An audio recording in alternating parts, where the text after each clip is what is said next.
নমস্কার, welcome to Thakur channel. বন্ধুরা, আজকে আপনাদের সঙ্গে শেয়ার করতে চলেছি টক ঝাল মিষ্টি পনির। পনির তো আমরা বিভিন্ন রকমভাবেই খেয়ে থাকি, আমিষ এবং নিরামিষ হিসাবে। এই টক ঝাল মিষ্টি পনির নিরামিষ পদ হিসেবেই আমি এখানে পরিবেশন করছি। তাহলে চলুন দেখে নেওয়া যাক কীভাবে বানানো হচ্ছে এই টক ঝাল মিষ্টি পনির। টক মিষ্টি ঝাল পনির বানাবার জন্য এখানে 250 গ্রাম পনির নিয়েছি। পনিরটা এইভাবে একটু বড় বড় পিস করে কেটে নিয়েছি। এখন এই পনিরটা তেলে একটু ব্রাউন করে ভেজে নেব। ফ্রাই প্যান বসিয়েছি গ্যাসে। এবার এর মধ্যে ভাজার জন্য সানড্রপ অয়েল দিয়ে দিচ্ছি।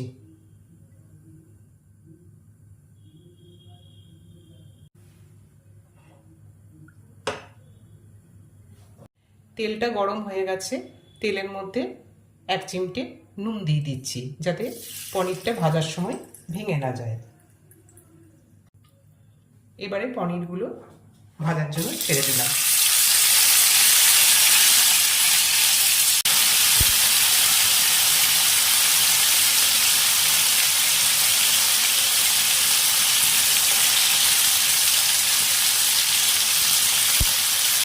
পনিরটা এক পিঠ ভাজা হয়ে গেছে, অন্য পিঠটা উল্টে দিলাম। অন্য পিঠটাও এইভাবে ব্রাউন রং ধরলে আমি তুলে নেব। অন্য পিঠটাও ব্রাউন রং ধরে গেছে। এবার এই পনিরটা তুলে নিচ্ছি। তুলে নিয়ে একটু হালকা গরম জলে নুন দিয়ে ভিজিয়ে রাখবো, তাহলে পনিরটা কিন্তু খুব সফট হয়ে যাবে।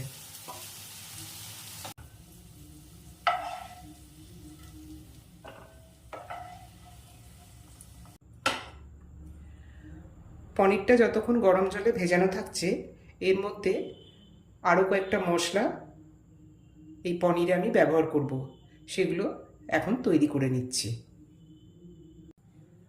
1 টেবিল চামচ পোস্ত। এই পোস্তটা প্রথম ড্রাই অবস্থায় একটু পেস্ট করে নেব। শুকনো পেস্ট করা হয়ে গেছে পোস্তটা।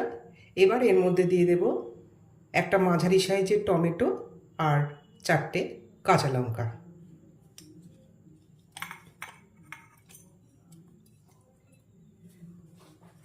টমেটো, কাঁচা লঙ্কা, পোস্ত পেস্ট তৈরি করা হয়ে গেছে। এবার এই মশলাটা এখন কষিয়ে নেব। তেল রেডি হয়ে গেছে। ফোড়ন হিসেবে দিয়ে দিলাম এলাচ, দারচিনি আর লবঙ্গ। এরপর দিচ্ছি 1 চা চামচ আদা বাটা।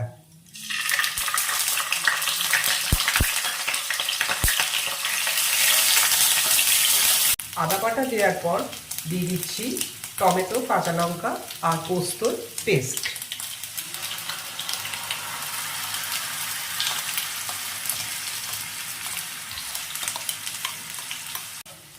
মশলাটা খুব ভালোভাবে কষিয়ে নিতে হবে।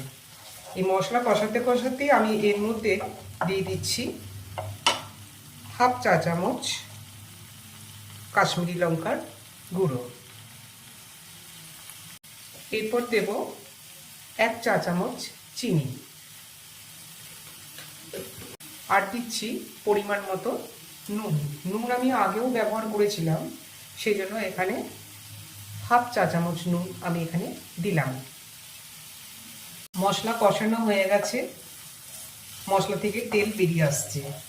এবার যে ভাজা পনিরটা গরম জলের মধ্যে ভিজিয়ে রেখেছিলাম, সেটা এর মধ্যে এখন দিয়ে দেব।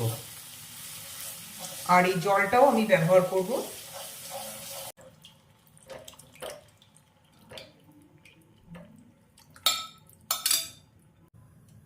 এবার এটা মিনিট 5 মতো রান্না হতে দেব মিডিয়াম ফ্লেমে। 2 মিনিট পরে পনিরটা একটু নাড়িয়ে দিলাম। আর এখন এর মধ্যে দিয়ে দিচ্ছি 1/2 চা চামচ গরম মশলার গুঁড়ো। পনির একদম হয়ে এসছে। এই পনিরের পদটা আমরা রুটি, লুচি, পরোটার সঙ্গে খেতে পারি। ভাত বা পোলাওয়ের থেকে রুটি, লুচি, পরোটার সঙ্গে এটা খেতে বেশি ভালো লাগবে। এবার এর মধ্যে দিয়ে দেব হাফ কাপ দুধ।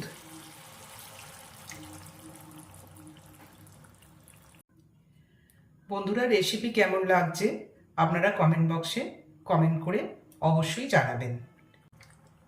আর এখনো পর্যন্ত আমার চ্যানেলটি যারা সাবস্ক্রাইব করেননি, অনুরোধ রইল চ্যানেলটি লাইক, শেয়ার এবং সাবস্ক্রাইব করবার জন্য। এটা আরও 2 মিনিট আমি স্ট্যান্ডিং টাইমে রেখে দেব, তারপর পরিবেশন করব।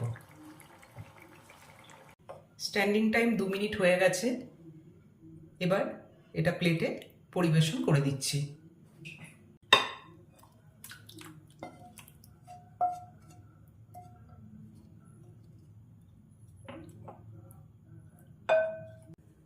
তাহলে বন্ধুরা, দেখলেন তো কত সহজেই তৈরি হয়ে গেল টকঝাল মিষ্টি পনির।